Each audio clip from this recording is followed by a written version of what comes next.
Ms. Speaker, House Joint Resolution 264. Before us today, which provides for equality under the law for both men and women, represents one of the most clear-cut opportunities we are likely to have to declare our faith in the principles that shaped our Constitution.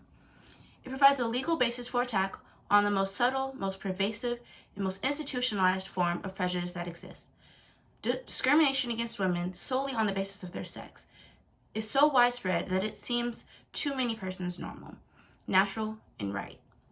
The amendment is necessary to clarify countless ambiguities and inconsistencies in our legal system.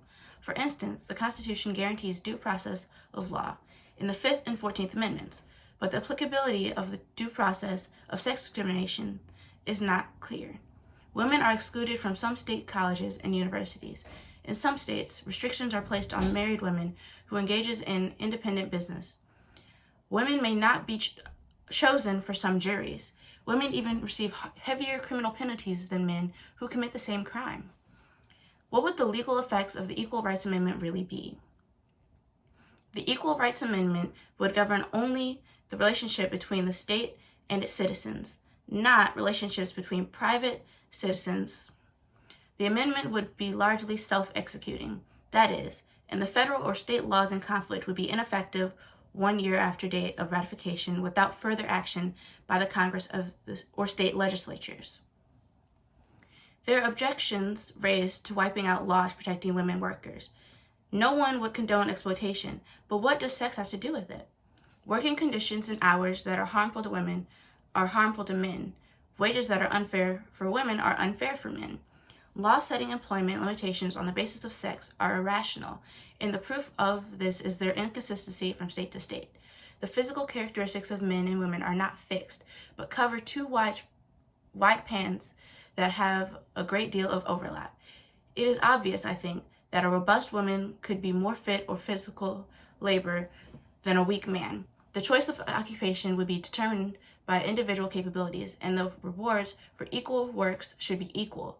The 1964 Civil Rights Act and the 1963 Equal Pay Act are not enough. They are limited in their coverage. For instance, one excludes teachers and the other leaves out administration and professional women.